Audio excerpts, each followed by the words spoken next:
somewhat different than bringing in wisps, and so we'll have to see if that's what Lin chooses to do, assuming he gets level 6 actually.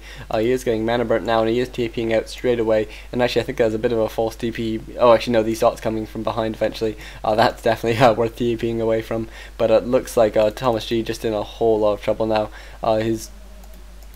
He's uprooted all his buildings, but Lin's straight on this, and ThomasG can't root it because then his rage will take them out, but as it is, he takes 200% damage from Spirit Walkers on these buildings, and so he does need to get them away, and it looks like Lin will be able to get at least, or will be losing at least one unit here, maybe two, we'll have to see, but it looks like ThomasG is really sort of more interested in just trying to save his buildings at this point. He really needs to save that Tree of Eternity. Lin does have this expansion up and actually has forgotten to rally one of the peons. He just right clicked next to the mine, a simple mistake to make, and very, very bad luck there for Lin. I mean, he's going to lose a bit of gold. Maybe he'll even realize at some point before his expansion gets killed, but it looks like Lin getting straight back into ThomasG's sort of former main, if you can call it that now. There's only 3 Moonwalls there, and he is going to get all these kills, and you can see ThomasG always having at least one of a TP and a scroll of speed on him.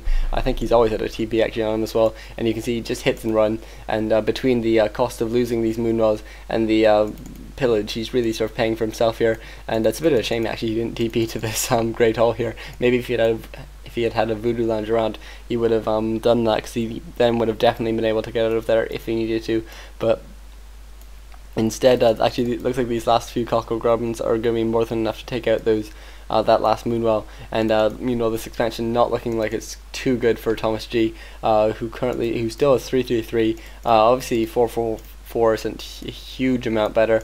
I would like to see level 6 on this Fire Lord, just because volcanoes have been causing me all kinds of trouble in my life recently, but it'd be pretty awesome to see other volcano, and this Tinker getting dangerously close to 6 actually. Once he does hit 6, I think that will definitely be game over, because ThomasG just doesn't have enough buildings to actually survive some sort of base race game, and even if Lin just ignores sort of all the dots that are around, he just has so many raiders now. He can basically just right click all ThomasG's buildings, and especially with the Robo Goblin, I think that'll be the key if he does want to just win through a base race.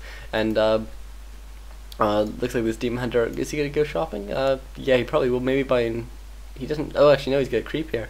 Pretty ambitious creeping, considering that Lin is right around, and I think he should either be, he should just be in a good position, and maybe setting up a sneaky expansion or something, and meanwhile Belt of Giant Strength, pretty nice there for that Panda, and looks like a TP coming in here now from ThomasG, and because he knows he needs to hold off this attack, because these are his sort of last 4 buildings, I believe.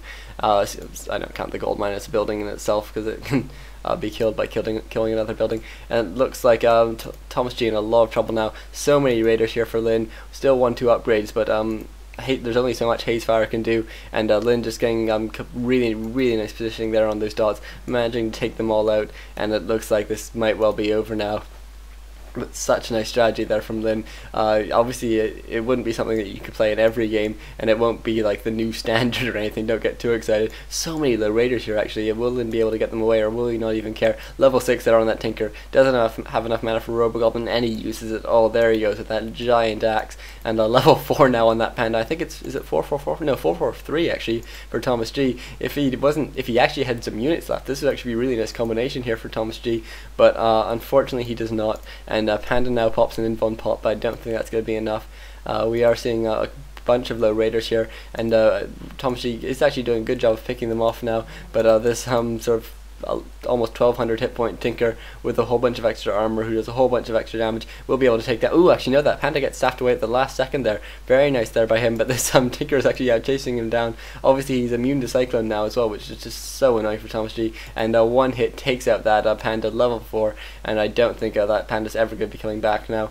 We are now seeing these couple low raiders will be taken out actually. I think Lin's not really too bothered at this point, because he knows he has this game. This level 6 Tinker could probably win it on his own at this point, and it's just nice to have a bit of backup, and there's the GG from ThomasG. So a really enjoyable game, a really, really interesting strategy there from Lin. I don't think that's going to be sort of the future of Orc versus Elf or anything. I think it's just sort of, it's every once in a while you can innovate, and assuming your opponent hasn't practiced against it, or maybe hasn't even seen it, he doesn't quite know what to do. In retrospect, I think Bears would have been quite nice, as I was saying at the beginning.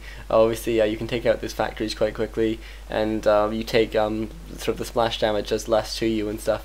So it's that might have been a nice choice. Also, weird hero choices from ThomasG, but I think they were both just having a bit of fun in this game. Certainly a really interesting play by both sides. So I really hope you enjoyed that. Please feel free to comment, rate, or subscribe as ever. Thank you very much, folks.